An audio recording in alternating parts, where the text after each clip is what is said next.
G'day guys, welcome back to SuperCoach with DR and welcome to our team preview for the Gold Coast Suns. Today I am joined by a couple of special guests. Now look, they are a couple of loose units, but I do say that with the absolute greatest of love. So please welcome the boys from SuperCoach Edge, Damon and Liam. How you going, boys? Thank you very much for joining us. Thanks for having us. Thank you. It's always a pleasure to jump on with your fine self, dear. Too kind. Now, I know that you blokes have been putting out a heap of preseason content. So tell us a little bit about the channel and what you guys have been doing during the preseason.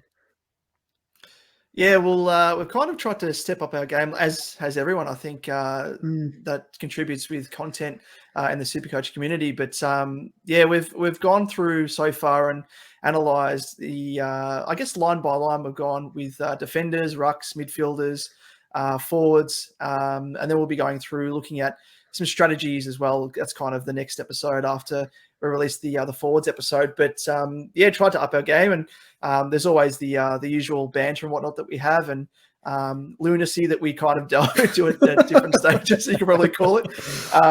We're both a couple of loose units, as you said, a couple of idiots, but all in good fun. And yeah, just upped our game with graphics and tried to work that in as well, and tried to sort of emulate yourself. I think, DR, you've done very well across the journey as one of the first pioneers, I reckon, on YouTube creating content, and you know, your infographics and stuff are really informative. So no, if we can emulate the content that you put out, we'd be quite happy. But yeah, Liam, we've had a fair bit of fun, haven't we?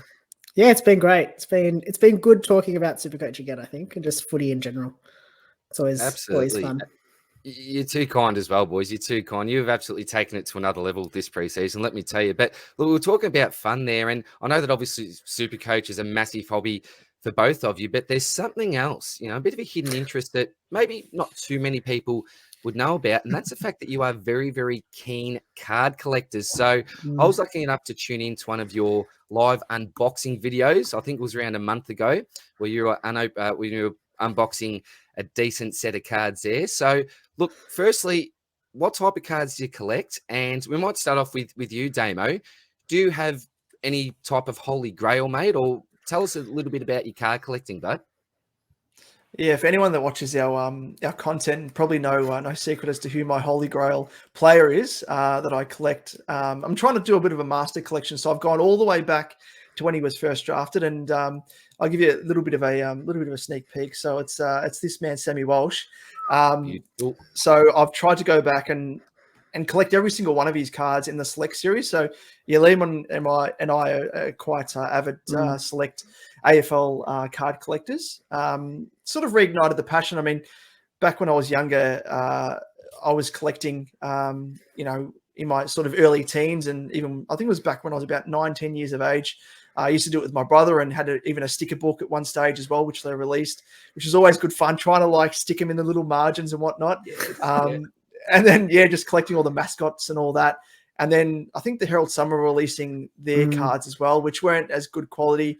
And then I kind of fell away when I sort of hit high school and stopped collecting. And then over COVID, had a bit of expendable income, which was always good. And then I actually watched, and we mentioned, we had a bit of a chat prior to this episode about unboxing videos. And I watched a couple of those, and I was like, what's this? And I was really hooked. I was like, I don't know what the appeal is. But then the prospect of getting a really, really big card, you know, the diamond in the rough type scenario. And yeah, then I looked into it a little bit further and bought a box of cards, and I just caught the bug again. And I think the inner child was happy with it all. And yeah, just the contagion took hold, I think. It often starts off as a bit of a hobby, I know, with my toy collecting, and then turns into a slight obsession at times. Doesn't it? I can certainly relate to that. But, how about you, Liam? Any holy grails that you've got there, mate? Yeah, I've got a few, but I can definitely attest to it being a bit of an obsession and craze. I think there's been multiple nights where I'm just scrolling through Facebook, looking at people's. It's like 2 o'clock in the morning, and I'm still like looking through Facebook trying to find anything that I need.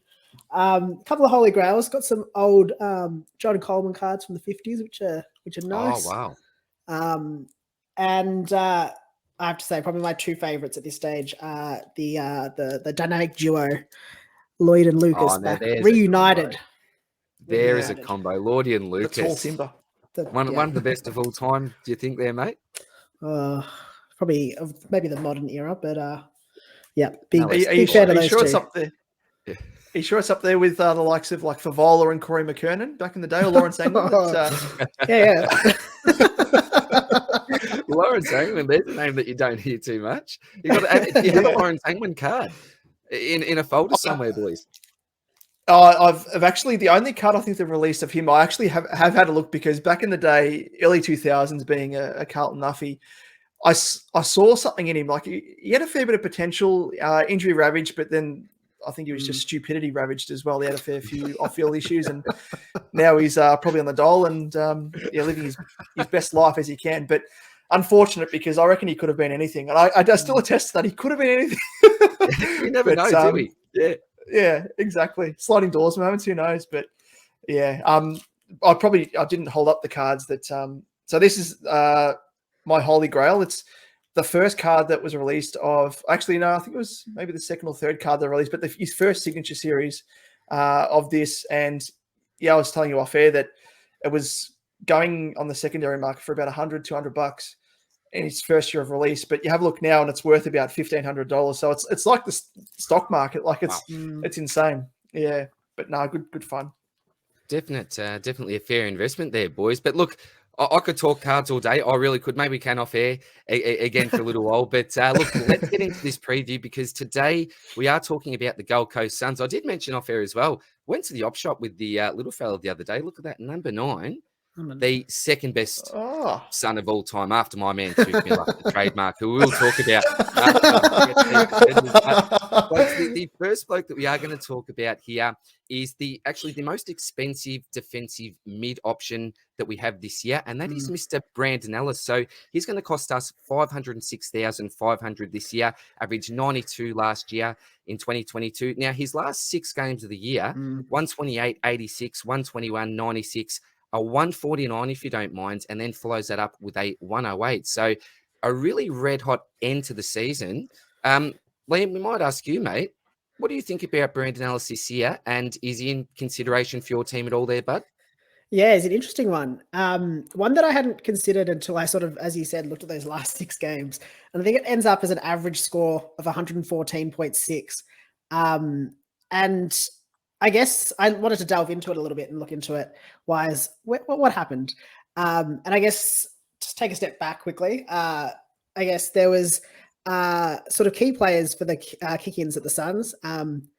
And it ended up being him Alice was number 1 for that, taking 53, compared to Lockie Weller, who was second, and Will Powell, who was actually third.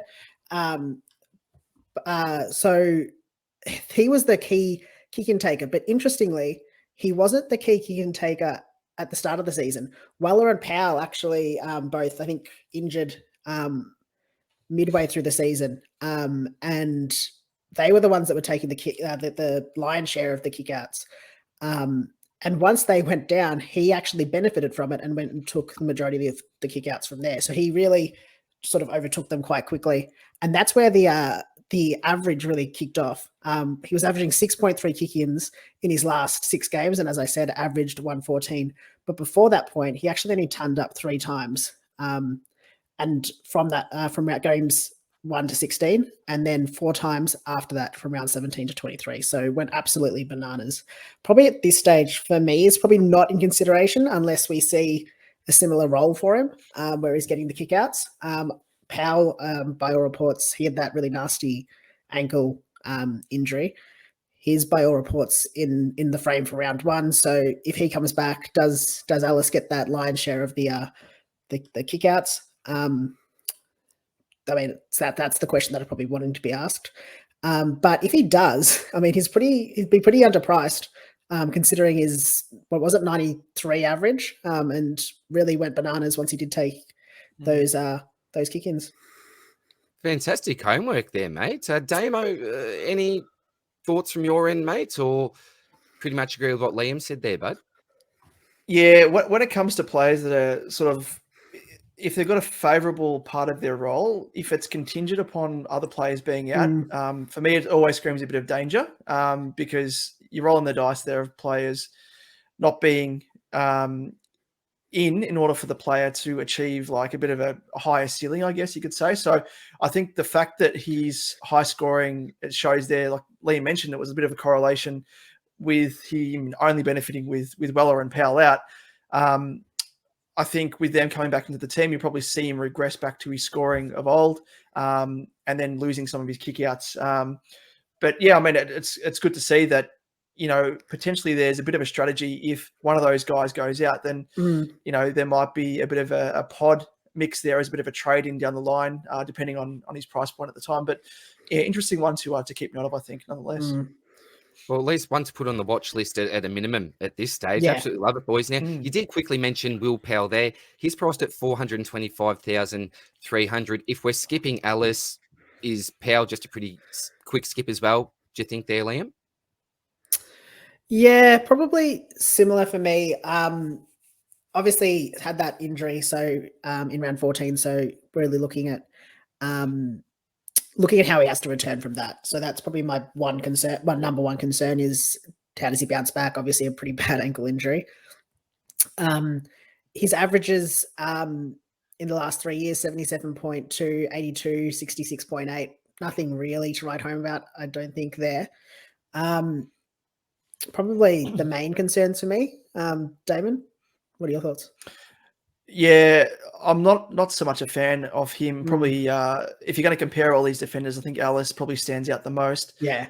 Even though he's got a few factors against him, but yeah, he did, I guess, show some signs of a bit of a ceiling with 4 scores above 100 from his 12 games that he played. But he also conversely had 4 scores below 60. So, you know, it's that inconsistency there, paired with his historical average over his career to date. I think says there's a couple of big knocks on not selecting him. I think he's too much of a risk at that price point as well. There's better players available. Yeah, agree. And I must admit, I wasn't actually going to mention this, but when I was doing a bit of research on Will Powell, I got excited, really confused, and I felt like an absolute idiot because I looked back at what I thought was going to be his averages for 2022, but I must have gone career averages, and I've seen like this six game stretch where he's gone like 108 plus. I'm thinking, what the hell's going on here? How have I missed this, man? Super excited, written all this stuff down. I thought, I better double check this. And then it was his career averages, not so the best scores he's ever actually popped out. So, yeah, it was nowhere near as impressive as I thought. How have I missed this guy last year? So, yeah, a bit of a how's everyone missed him? Yeah. But, yeah, what's going on? What's going on? This hidden man, is he the real Gould? You know, what is actually another bloke that originally wasn't really on my radar, but after seeing a few teams popping out in the last day or so, Ben Long has featured in a few of them. So obviously moved up to the coast from the Saints, 353,900 as a defensive forward. Now, Drew actually did say in a presser when asked about what role Ben Long was looking to play there next year or this year. And Drew said, no, it's back, because he was asked, is he going to play some forward? He said, no, absolutely. He'll be playing at half back. I was actually burned by him a couple of years ago. It's like I put $100 in his beam and then gave me a couple of 40s or 50 dud scores and pissed off on me for a while there. Give you any foot picks as well? Disaster. Yeah, bad memories there. Bad memories. But look, how about you guys? Are any one of you actually interested in Benny Long? Has he been on your radar? What's your thoughts about the Long pick in 2023? Yeah, fleetingly, I want to say. Fleetingly was on my radar. And I think maybe having done a bit more research on him for this, he's a bit more on my radar now, especially knowing that he does have that potential defensive role that Stewie Doo has, I guess, looked at. Because he did, if you look at his heat map from 2022, there was a clear correlation, and it's probably pretty unsurprising, but when he did play more time in the defensive 50 or in as a sort of defensive mid role, he scores so much better, and his poor scores were really when he was playing that mid to forward role on the heat map, I guess. So if he does get that backline role, I mean, he pumped out a 142 in round 23. So yeah, some big scores could be on the cards. Damon, how about you, Bate? Is he made his way into your team picker at all? Well, it's not even the team picker. It's actually, we're recording on official opening day, aren't we? So I forgot to mention, happy official opening day, boys. But as long as he made his way into your side at any stage during the preseason, mate? Yeah, I had a quick fleeting look at him last season when he busted out a couple of nice scores. But yeah, it probably comes down to a largely role there, like Liam mentioned, and seeing how he fits into the defensive 50 in terms of his role there. But I mean, how does he go alongside Alice? Are they going to sort of counteract each other, I guess, in a sense, or is one going to stand out from the rest? And I don't know. I think I'd, in this case, like to see a bit of exposed form, especially at that price point there, a little bit awkwardly priced, 353.9K. But does afford you a bit of flexibility there with that DPP, which makes him a little bit juicier. But he's on my watch list. I'll give him that, see how he goes over the preseason and probably assess a bit more from there. There are a few around the price. He's competing with the Yo types. There's a few blokes around that mark, isn't it? And the trouble at this stage of the season, there's so many question marks. There's so much water to go under the bridge. So I think all we can do with the long type picks, put them on your watch list and really track their preseason. There's only one more bloke that I want to quickly chat about in the defensive line. The king of the reserves here, Mr. Charlie Constable, actually has DPP status this year, available as a defensive mid, 123,900. Damon, is this a bloke that's made his way into your side? Yes, this is one Gold Coast Sun player who's in my side. So I can talk a bit more about him, but to an extent though, because he's played limited games when he was at the Cats, as we all know, and we do know also of his scoring potential when he was played by the Cats. Mind you, limited minutes, but despite that, his points per minute percentage was actually quite high. So he's the sort of guy that doesn't need too much time on ground to amass some SuperCoach points, which is always pleasing to see. And he actually posted some reasonable numbers in the VFL last season as well, despite not being obviously in the first for the Suns. And he actually scored 110 plus scores in 16 games in the VFL. So, imagine there is a bit of a correlation there with SuperCoach to suggest that he hasn't lost his scoring touch. But yeah, I think at that price point, you can't go wrong. DPP as a rookie, cash cow. If he does get a bit of a consistent run through the middle, I think he could potentially be one as a bit of a starting cash cow with his scoring potential. So if he does get the job security, that's probably the big factor with him, knowing his scoring output. He should be one to really leverage off as a cash cow that could sort of be a stepping stone to upgrading to a nice little premium. Liam, anything to add from your end, mate? No, I think Damon nailed it. He's not currently in my side, but most of my rookies are just placeholder at this stage anyway. If he shows something in the preseason, I can see he's going to get that role. I'd reckon he is going to be a good rookie to be starting with.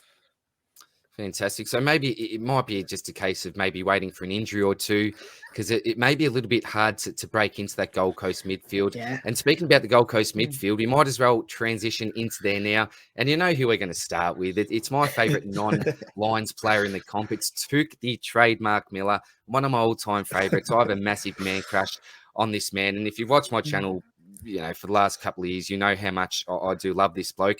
The hardest. My pants are already off, Dio, don't worry. Yeah, that's right. we both love him, the running man, we call him. So it's good to see he's got another nickname as well. I went with the trademark because when you think about what attributes you'd love in an AFL player, what doesn't he possess apart from being 6'7" and being able to take a huge pack mark? The man just does everything else. Just love the bloke, but got a massive ceiling. I think 6 scores of 140 plus last year. So someone that you can have either a captain or vice captain each week. As I said, you know how I feel about this bloke. But Damon, might ask you, mate, start off with you. How do you feel about Mr. Took Miller, and is he currently in your side? He is well and truly. He's a lock and load for me. He was good man. He was, I reckon, my first or second player. Actually, no, I reckon he was my first, just in front of Oliver, in terms of lock and load at that price point as well. His average last year was 120.3, and it was only, I guess, he's shown more of a ceiling in the past anyway. So I reckon he comes in at super value. You know what you're going to get with him. And yeah, we all saw that photo as well across the preseason where he's just chiseled, like out of stone. And I wish I had his physique. Gee whiz. I'd just be walking around naked, I reckon, or at least with a watch on. Sexy man. Yeah, exactly. So if that's anything to go by, he's a picture of fitness. So, and we like to call him the running man on our channel. So run all day and just gets bulk possessions. Even if he has a bit of a down game halfway through the game, you can always just bank on him just bursting from the blocks, shaking his opponent because he's got that endurance capacity, and just racking up the ball at will. So I think for me, you got to lock and load. You know what you're going to get with him. Like you said, he's a nice captaincy option if your VC fails, and no doubt about it, as a VC option as well first up. So for me, he's a lock and load. I could talk about him all day, so I'll pass over to Liam. Likewise. He was, as you said, first pick to my side. I think I saw that photo and was like, yeah, that's it. He's in my side. Yeah, exactly. Yeah, and I mean, his 2022 average wasn't even his highest average, 120.3. That's 4.2 points below his season average in 2021. So there's potential that he even increases his average on last year. So potentially, yeah, as Damon said, good value at his price if he can do that. And I think I mean, I'm not going to add much more because just pick him, get him in your side. But the favourable buy, we know now that it's best 18 in that second buy where Trinity shares with Geelong. So there is absolutely no reason you shouldn't pick Touk Miller. And that's interesting. That's something that we haven't even touched on, isn't it? The fact that news has actually came through that it is best 18 during that buy. Very, very quickly, Liam, I'll ask you, does that actually tempt you to actually go with a couple of extra maybe Gold Coast players, or maybe lock a Tom Stewart in your side if you were tossing up between someone like him and a Jordan Dawson? Yeah, definitely. Tom Stewart, when I saw that initially, I kind of assumed that it'd be the same vibe, but even if it wasn't, even if we were down those players for that second week, like the old, I think it was Port and the Suns in the China game, when it was that awkward buy that we used to have after that. That didn't bother me. Like, I think with Stewart, you knew you were going to have them across those other weeks, and I think that was important. So does tempt me a little bit. I think maybe considering potentially some of the other, probably more the rookies for the Suns as a result. They're probably a little bit more valuable to me now that we're guaranteed that they're only going to miss them for that 1 week. Excellent, mate. Excellent. Well, I'll tell you what, we better get to his second-hand man, and that's Noah Anderson. So 552,900. Now, he is competing with a lot of blokes around that price point, isn't it? We were talking off air about your LDUs, your Warners. There's so many blokes around the price that could absolutely break out into the uber elite status, I think, this year. But he averaged just over 100 last year. His lowest scores, we got a 55, a 62. Then he had 4 130 plus. So are any of you blokes considering this great man, Noah Anderson? Damon, might ask you, mate. Has he come across your desk at all during the preseason? Yeah, someone's just sneakily slid his headshot onto my desk, and I'm like, what's going on here? Alongside LDU and Tom Green.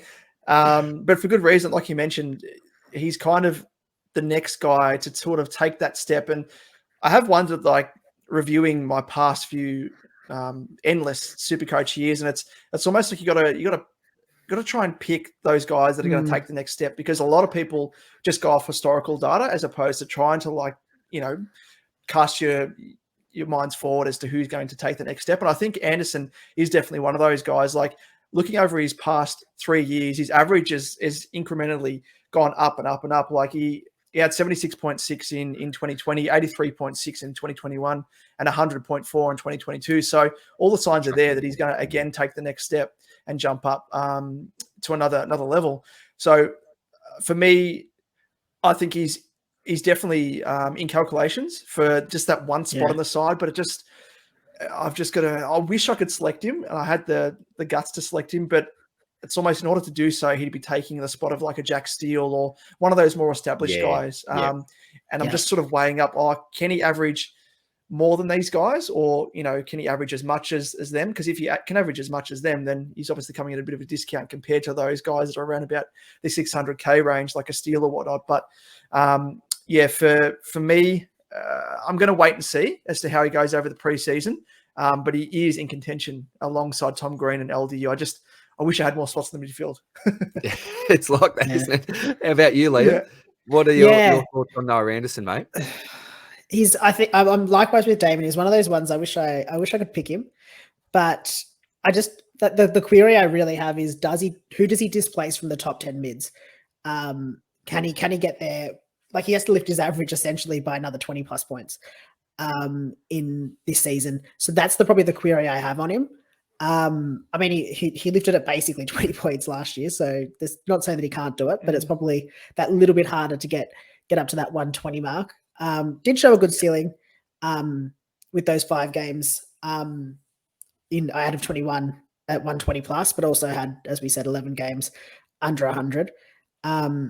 And I think one thing that we do need to consider as well, he averaged 71% CBAs in 2022, which was well up on his 48% in 2021. But it's quite difficult to see where he's going to get more CBAs, I guess, where they're going to come from. He does sit third for midfielders, so I think it took Miller, obviously, Rowell, and then Anderson in the midfield, in the CBA rotation, and then it drops off quite substantially from there. So it's tough to see where he's going to gain more in that midfield. But I mean, just natural progression, there's every chance that he does, at least up his average, you'd expect, by a little bit. So I don't think it's a bad pick. It's just tough, like compared to like a Steele, as Damon mentioned, or an LDU even, who's shown a bit more towards the back end of last season, or Tom Green, who I think has there's a lot of growth for his role. It's hard. It's a hard one to pick. It is probably the only other slight concern for me is I've got some questions over his disposal efficiency at times as well. So that's a slight concern. But look, the bloke could be anything. He's a real natural talent, obviously a very early draft pick. Damon mentioned about that scoring pattern. So look, there are some really positive signs for him at the moment, but very, very stiff competition with some other blokes as well. Look, we did mention Matty Rowell there very quickly, 481,800. Remember his first 4 games, 81, 71, 141, and a 114, if you don't mind. But since that, they've gone a little bit downhill. Lots of it due to injury. Remember that classic photo with him, had the notebook out. He's an absolute student of the game. I love this man. But he was like a generational player at one stage, wasn't he? Particularly over the first month of his career. But SuperCoach wise, I actually started with him last year. Had that great first game against West Coast. I think that was about a 170, wasn't it, or something ridiculous like that. But after that, a bit of an up and down season. One that we can skip past pretty quickly. Do you think this year, Liam? Yeah, I think so. I think he's got that high ceiling, like we've spoken about, that we've seen in past years. I mean, even last year, he's got a 157, but he just doesn't have that high enough floor, I think, for his price. He had 6 scores below 70. So there's that high variability, which is obviously concerning at his price point. And I think at that price as well, the concern, you're probably picking him, he probably does, because he's a midfielder, you could probably say you could move him on, but he can't, if he makes that 150K, he's sitting at what, 5, oh no, he's actually, 630. 630, So he's really an M8, M9, really at that point. So you're really picking him based off that. Got to pick him as a keeper. No interest, mate. No, well, I've had a bit of a up and down love affair with Rowley. He was my boy alongside Walshy, and Rowley just hasn't, unfortunately, due to injury, I think just hasn't fulfilled his potential. But having said that, I mean, we all know the raps that he had in his junior year. As you said, he was touted as like a once in a generation type midfielder, and then we saw what he was capable of in his first year.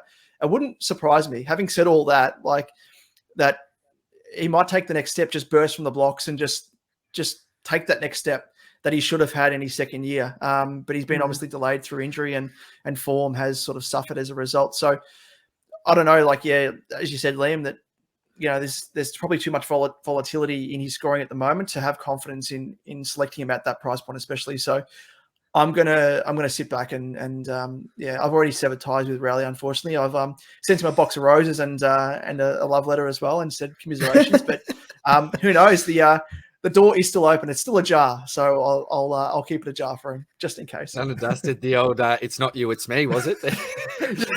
Exactly. Let the man down softly. We've got two more boys that I want to touch on in the midfield. Now, this bloke is actually currently in my side. He's got some DPP status, a mid forward, 256,300. I'll read you out his VFL scores before he actually made his way into the AFL side last year. 50, 82. But listen, 122, 91, 129, 125, 112, 124, 105, 157, 151, 159. 30 points, 7, 5 disposals, 5 tackles on average, kicked 7 goals, 7 during that time. And it's Sam Flanders. So he's the buzz man coming out of the Gold Coast Suns at the moment. Plenty of media reports. There's been blokes like Tuke Miller who have been giving him some glowing praise. We know he was an early draft pick. Plenty of talent. Probably the main question mark for me, we've already talked about the fact that Rao, Anderson and Tuke look to be the mainstay, or the three blokes that look to spend the most time in the midfield. I'm not sure if there will be enough midfield time for Flanders this year, but if there is, I'm really, really keen on him. But Damon, what do you think about Sammy Flanders? Is he currently in your side? Is he on your watch list? He is on my watch list. He's not on my side at the moment. Just to see how he actually, like you mentioned there, how he fits into the Suns lineup. I know he's kind of been played in all other areas of the ground as opposed to being in the midfield, just because of that quality they've got in there, I think, at the moment. But yeah, who knows, that there might be an uptick in CBAs, and if that's the case, he might be able to recapture or capture some of that form that he showed at VFL level, because that's absolutely insane, those numbers that he's been getting. So the signs are there that he could potentially take the next step. He's around about that price point, similar to like a Taron Thomas, for example, that you could take a bit of a punt on as a bit of a pod, because I think a lot of people won't be going for him. They'll forget about him. He's been in the system for a couple of years now.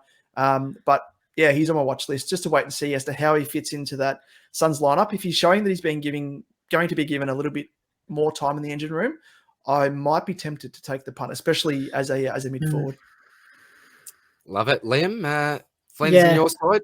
Not on the side, but on the watch list. Definitely on the watch list. I think Fantasy Freako had the stat that he had 130 plus ranking points in 6 of his last 7 games in 2022 in the VFL. So that definitely entices you. And our favorite cliche, he's only been training the house down in the preseason. Yes, you never hear it, do you? Never hear that this time so, of year. I mean, let's hope that's true.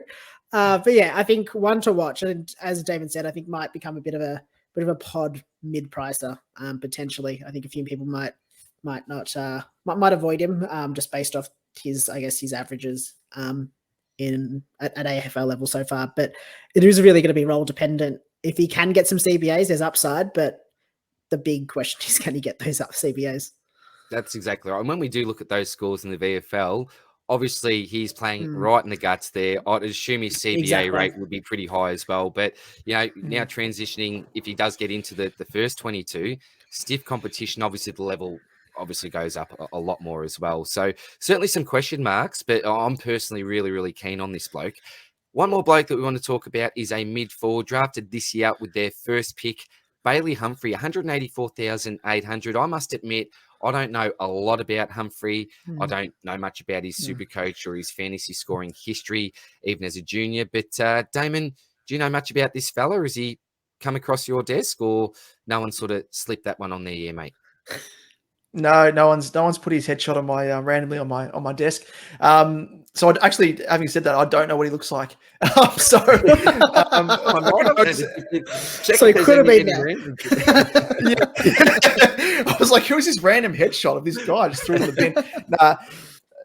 I do know him, being a bit of a draft nuffy, looking at his name and whatnot, and seeing how he fit into the early rounds of the draft there. But yeah, he's hard to assess when it comes to, I mean, the man we just spoke of, good old Ned Flanders, Sam Flanders.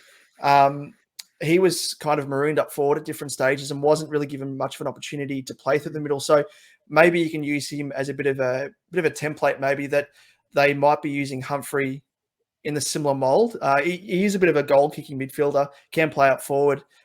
So there is a chance that he is maybe eased into AFL footy playing up forward. And given that, obviously, as we know, it's going to limit his scoring capabilities as well. So for me, I'll watch him. He's at an awkward price point as well compared to other rookies and cash cows on the table. So I'll watch him, but at this stage, I don't think, unless he blows us away with performances in the preseason, in the practice games and intra clubs and whatnot, I don't think I will be selecting him.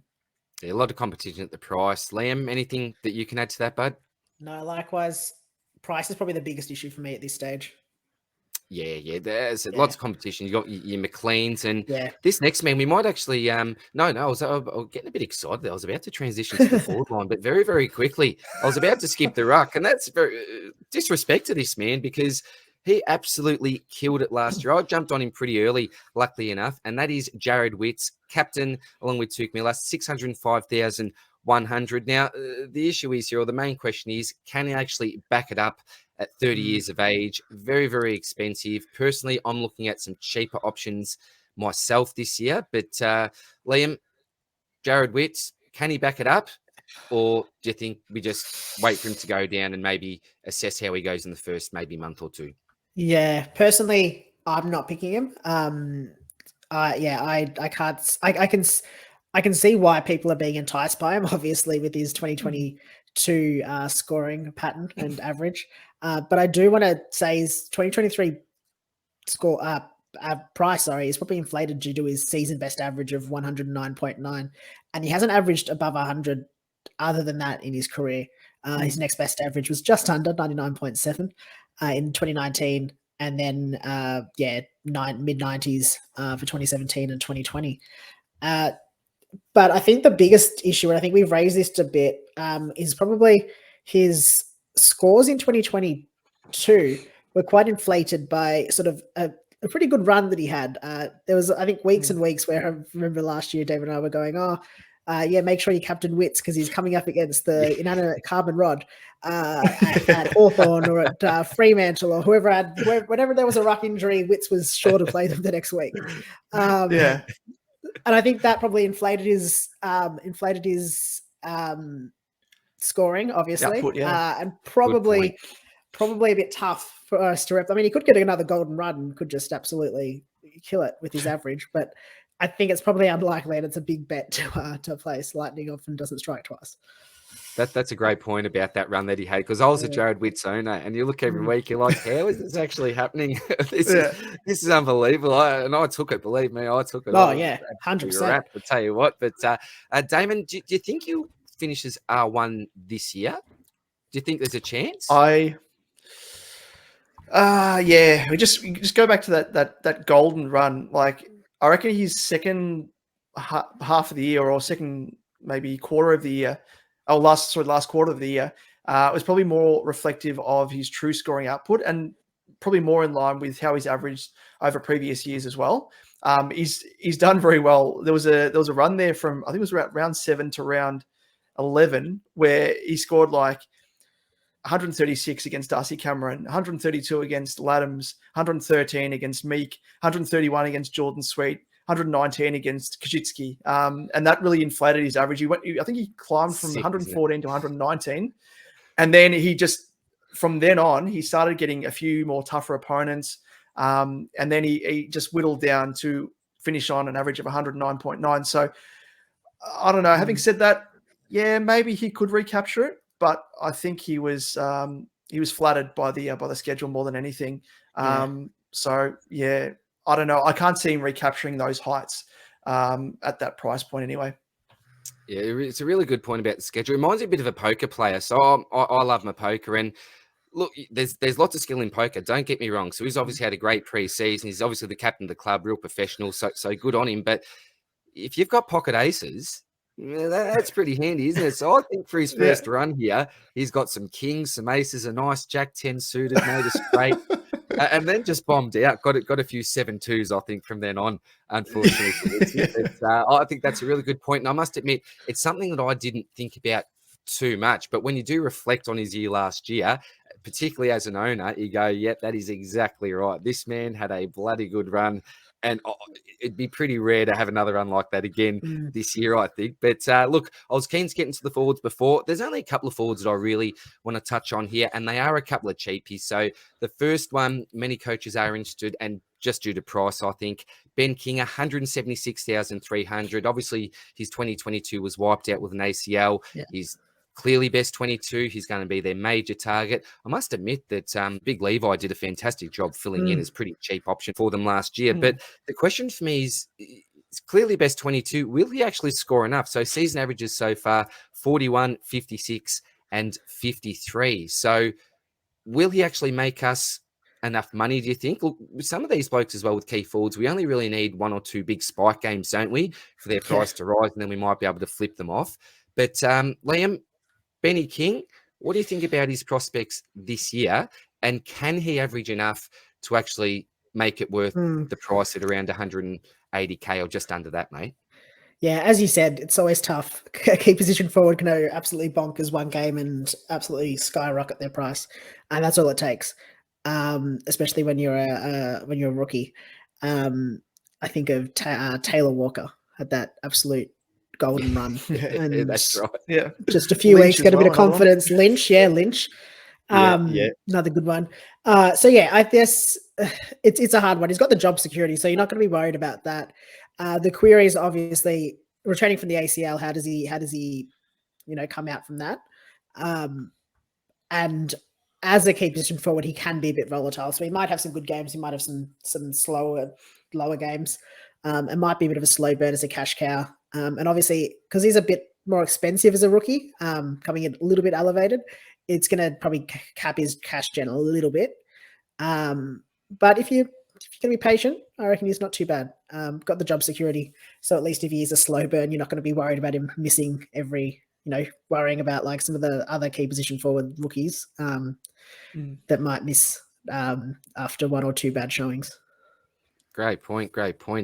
Damon, Benny King, thoughts, buddy? Yeah, I like him. I like him in the sense that, he's got, as Liam mentioned, he's got super solid job security, goes without saying, which a lot of rookies, aren't afforded. So I think with me, and we touched on the forward episode that we just actually recorded yesterday, when it comes to him and trying to weigh him up against other rookies at a similar price point, we compared him to McLean, for example, who's I think he's around about 2K, almost 3K more expensive than King. But McLean's shown in comparison that he's got a higher average. So there's a chance for him to make bulk cash and maybe even more cash than King because of that. And I mean, King, historically, he's averaged 53.4, 55.6 and a 41.4 in his first year. So I think that in combination with his volatile scoring, he might be more of a slower burn.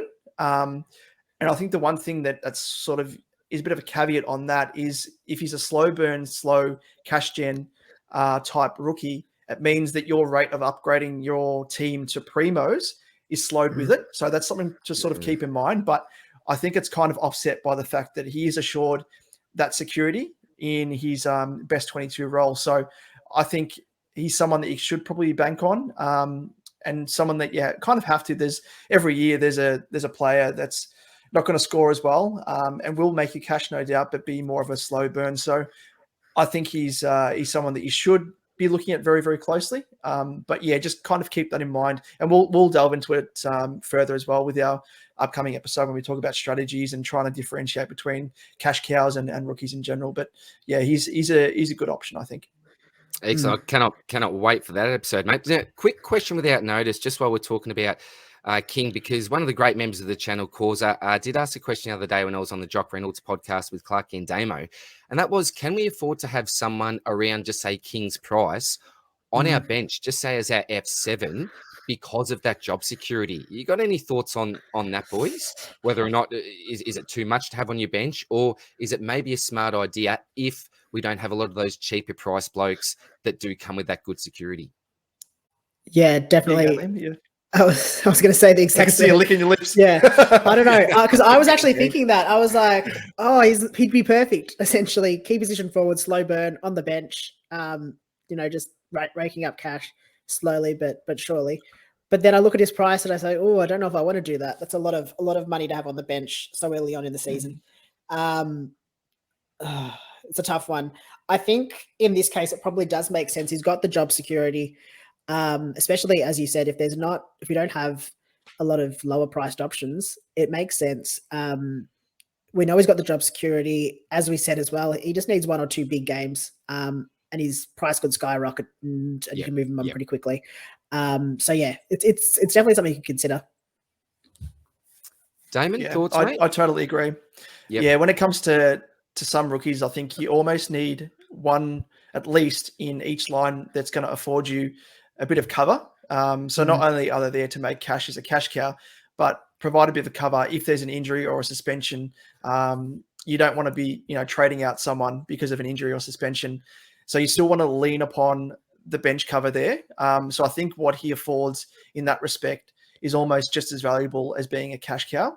So I think, and talking about that as well, like there's so many different options, similar price point that have been in the system, either coming off injury, like an Oscar Allen or a Liam's man, Tippum Woody, McLean. So guys that could kind of fill that role as well. It just comes down to selecting the right guy who you think is going to be durable enough to stick, on the park, but also make you a bit of cash as well. So I actually really like it. It's something that I think a lot of people should factor into their strategy. Excellent. Love it. As I said, buddy, looking forward to this strategy talk after hearing you talk for a couple of minutes there, guys, on that little strategy there. Now, look, almost time to finish up. We will finish with another bloke. I'm not sure how relevant he's actually going to be this year. This is really bittersweet for me during the off-season because Jared Berry is my favourite player, but his younger brother, Tommy, out of the Lions now and finds himself a Gold Coast son. When I say it was bittersweet, absolutely love the man. But at the same time, I was really happy for him because I think that there may be a chance to get some opportunity there in the forward line. Maybe he's that pressure small forward. We know that Rankin's gone now. So I'm hoping that he'll find a spot in the 22. Played some pretty good footy in the VFL last year. I think 10 out of 18 games were 100 plus in fantasy. But again, we talked about this before with Flanders. He was playing a fair bit of inside midfield time as well. So when we're looking at that average, will it translate into the AFL? Nowhere near it, in my opinion, because he simply won't be playing that role. There's too many blokes that I think are ahead of him at the moment. But look, he's got some DPP status at a cheap price. If he makes a bench spot in the best 22 for Gold Coast come round 1, would you both consider him, or do you think there might be some better options? Yeah, it's hard. It's a tough one. It is a tough one. I think it's going to come down to what other rookies we've got on offer.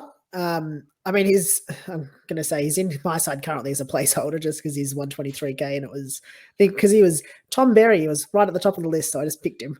But now that's some strategy. Yeah, that is some strategy. Where is at the top of the list? That's it. You can't go. That's it. Got to pick him for that. Alphabetical, yeah. Alphabetical, yeah. That's my whole team. My whole team's just alphabetical order.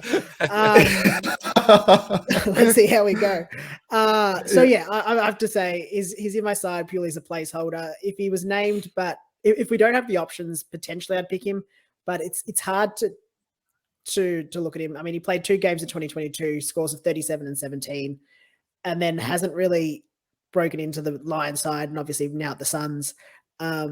With a season high of 6 games across, that was his highest number of games played in the season in four seasons at the Lions. Obviously, moving to the Suns should present him, hopefully, with some more opportunities. But yeah, probably definitely a wait and see before I'd pick him. I'd have to assess the whole situation. Yeah, absolutely. And that's the thing. We mentioned this a couple of times. At this stage of the year, when it comes to rookies, there's not much that we can do. Just get them on your watch list, pencil a few in, and, follow Twitter accounts, Instagram, wherever you want to go there. But legends, that is it for the Suns preview. Cannot thank you enough for coming on today. Enjoyed the banter. But better than that, apart from the fact that you are wonderful blokes, terrific humans, your knowledge has been absolutely fantastic on Gold Coast, because we've got an Essendon supporter and a Carlton supporter. But I tell you what, if you didn't know that, boys, I would think that you are living life on the Gold Coast down Cape Avenue there. Look, guys, Yeah, we're just secretly there with our click on- binoculars and watching. That's it. The meter maids. Oh, I could see you blokes Yeah, getting into mischief there on the Gold Coast. You too. As you can tell with my tan. Moon tan. Of course.